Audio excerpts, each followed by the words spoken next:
Well, thanks everybody for coming. It's a nice crowd, nice little theater here. I'm going to read from the end of the first chapter of The Sisters. The setting is a small town in Juniper, Kentucky in 1927. It's June, and it's the day of Bertie Fisher's 8th grade graduation. Bertie's mother's dead, and she and her older sister Mabel now live with their stepfather, Jim Butcher, whom Bertie hates and fears. She and Mabel have often dreamed together of escaping from Juniper and their stepfather, but now the situation is more complicated because Bertie has fallen in love with Wallace and she doesn't want to leave him. So this is on the graduation day.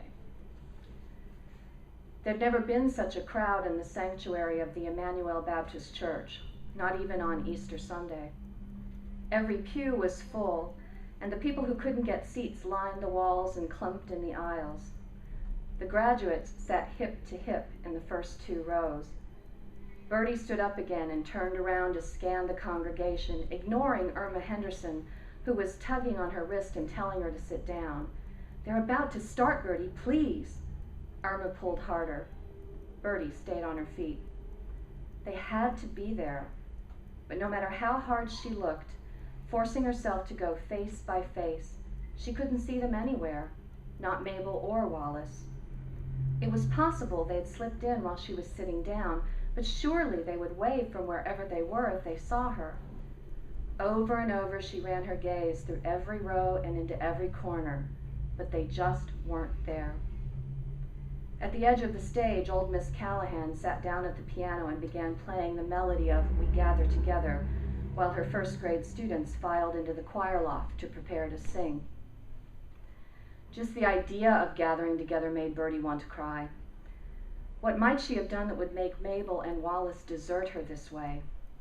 People were sure to notice. Everyone else in her class had at least one parent present, plus grandparents, brothers, sisters, cousins, and here she was with no one who cared enough to come.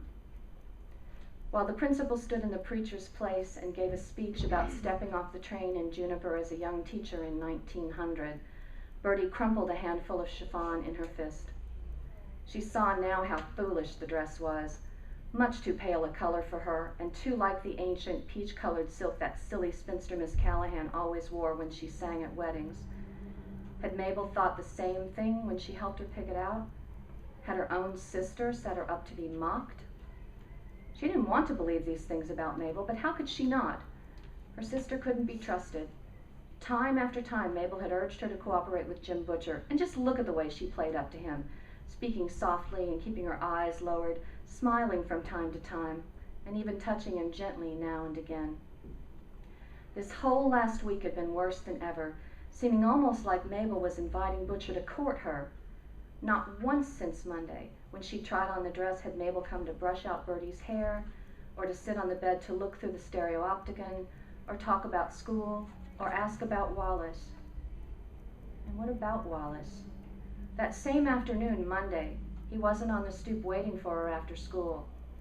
Instead, Henry Lehman was there in his place, saying Wallace wouldn't be able to turn up for the rest of the week. When Bertie had asked the reason, Henry just shrugged. That's all he said. None of it made any sense, or at least none Bertie wanted to accept. "I like Wallace." That's what Mabel had said. No one had been more surprised than Bertie when Wallace started paying attention to her. Not that he was the best-looking boy in town. He was barely an inch taller than she was, dark blonde hair always in a tumble, and sturdy as a stump from hard work, with dozens of small scrapes and scars to show for it. But just about everybody said he was one of the nicest boys there was, and more important, good-hearted and responsible. Wallace was so much older than she was, too, just a year behind Mabel, and even though Bertie would marry him tomorrow if he asked, she'd worried that when he was ready he might decide she was too young.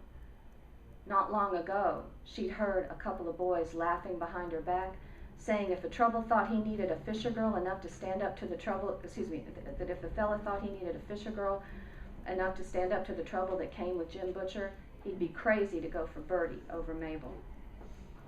She didn't want to set the last piece of the puzzle into place.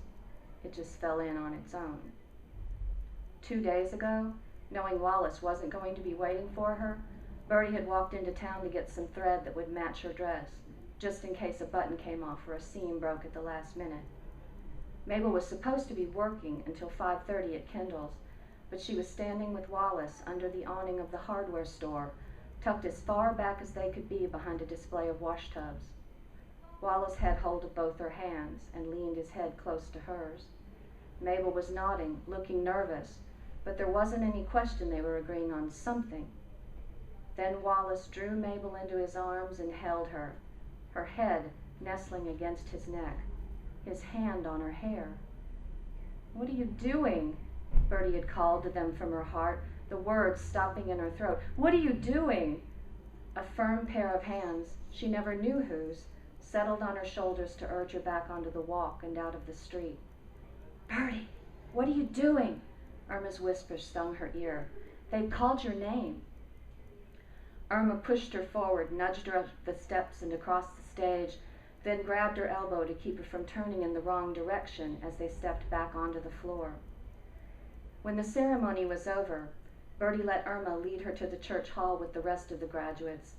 She wandered through the buffet line, spooning food onto her plate, but after a few minutes she left it untouched on the corner table where she'd gone to be out of everyone else's way. The church bell was just chiming 5 when she pushed past the Anderson clan, who were celebrating the graduation of their twin sons. She was nearly to the door when she heard her name called out over the Andersons' laughing chatter. "Bertie! Bertie, wait!" She turned toward the young man's voice. Wallace had come. She was sure it was Wallace. When he found his way through the crowd to clasp her hand, she would scold him, just a little, not too much, for being late. "Bertie!" she heard again. It wasn't Wallace at all. She could see Henry Lehman trying to get to her. He was waving something over his head, a piece of paper maybe, and calling out for her to stay put for a minute. So Henry had been sent as messenger again. It was a dirty trick. Yellow it was. If Wallace wanted to tell her something, if he was going to tell her he liked Mabel better, then he could do it to her face. And Bertie would see to it Mabel looked her in the eye, too. She wasn't about to listen to any made-up excuses they'd fed to poor Henry. Bertie shook her head at Henry, still struggling his way through the crowd. She turned on her heel and went out the door. There wasn't a soul on the street, just a couple of dogs tumbling in play on the parsonage lawn. The sun, so bright this morning, had faded behind heavy ash-colored clouds, and the air simmered with the feeling of coming rain. She'd give anything to think of somewhere to go besides back to the house, but she wanted out of this ridiculous dress and out of everyone's sight. Pretty soon it would be all around town about Mabel and Wallace, off somewhere together on Bertie's special day, laughing at her. In spite of the blister rubbing at the back of her right heel, Bertie picked up her walk to a trot and then to a full run as she approached the corner where, for months, Wallace had said goodbye with a kiss.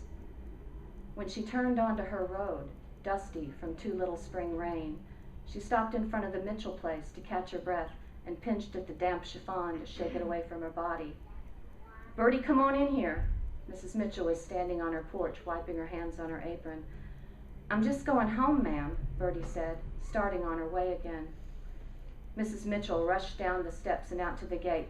Everything about her was a tremble, even her red-rimmed eyes. She fumbled with the latch. "No, honey, please," she said, reaching over the gate, trying to grab Bertie's wrist.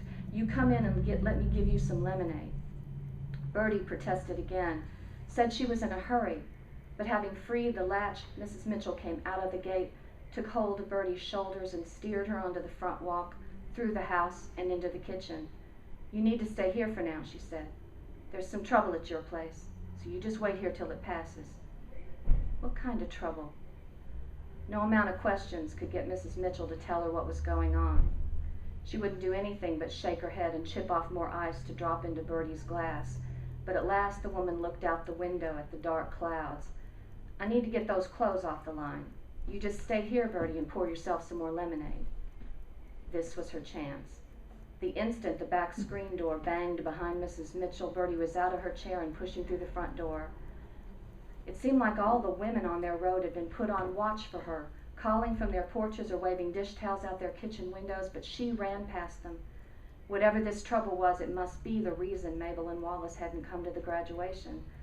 The fear of it made Bertie's head swim, and she felt a rush of shame for having thought they could betray her. She stopped short at the end of the chicken wire fence that marked their land. 5 or 6 men were gathered outside the barn. One of the doors was partly open. Everything was quiet. No sound from the chickens or from the songbirds that usually swooped in to feed before a storm. Nothing but the shaking of the leaves. Bertie recognized Mr. Mitchell and some other men who lived nearby, but a couple of them were strangers to her. They were standing in a crooked row, staring in at something they could all see through the open door, so none of them saw her until she'd walked right in amongst them. "Whoa, Bertie!"